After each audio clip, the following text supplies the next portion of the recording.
Andrew from Sax. Welcome to video number 8 in our 10 video sequence on mental health and mental illness and psychometric assessment. In this one we'll be talking about cognitive ability and looking at the question of whether cognitive ability can give an indication of a person's likelihood to be psychologically well or psychologically unwell. And the answer is yes, it can to a certain extent, and these are 3 cognitive ability characteristics which are very often measured in psychometric assessment for recruitment purposes. You see that there are 3 forms of cognitive ability to do with words, to do with numbers, and to do with a thing called abstract reasoning.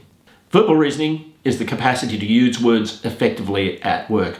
And so when a person has high levels of verbal reasoning, they're usually able to put complex ideas simply. They're easy to understand and they're quick to work their way through challenges and problems that are associated with words.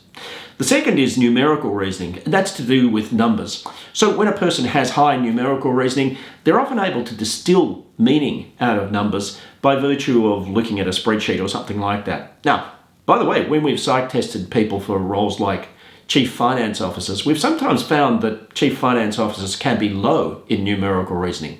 How? Well, computers do all the numbers now, don't they? But the difference is that a person who is high in numerical reasoning is able to distill meaning from those numbers. And abstract reasoning. You might wonder what abstract reasoning is. Abstract reasoning is tested through a thing called progressive matrices. So there's shapes that change, and you have to pick which shape would come next out of a sequence of, let's say, 4 or 5 or 6 of those shapes.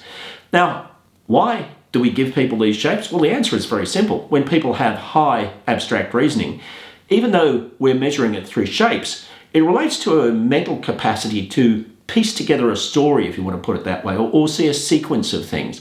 So people who are high in abstract reasoning tend to be good at seeing the implications of their actions and tend to be good at forecasting, well, if this happens, then this might happen. So if you take these 3 measures, verbal reasoning, numerical reasoning, and abstract reasoning, and consider them together, say by statistically averaging them, that gives you a measure of general mental ability. People who have high cognitive ability tend to be better at self-regulating. That's been demonstrated in a range of different studies. So if I'm a smart person, it's less likely that I give in to my urges, say if I'm angry, than if I'm low in cognitive ability.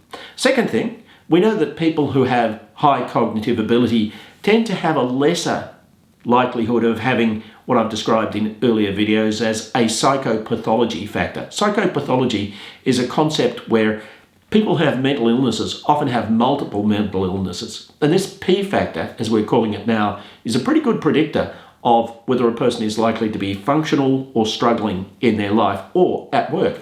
Now, one of the things we know is that this correlates negatively with cognitive ability. So the higher your cognitive ability, the less likely it is you have this psychopathology factor, which kind of makes you vulnerable to a range of mental illnesses. So psych testing people on the way into the job based on verbal, numerical, and abstract reasoning can be a really good idea. And one of the other things that we know is that it correlates very highly with job performance. About 25% of people's job performances in all kinds of jobs are determined by their cognitive ability. It's worth measuring. So cognitive ability can tell us a little bit about a person's mental health, but also their capacity to manage their mental health. In the next video, we'll be talking about the relationship between personality and mental illness. Well, personality has a massive effect on mental illness. So join us for the next video by clicking on the link near this video.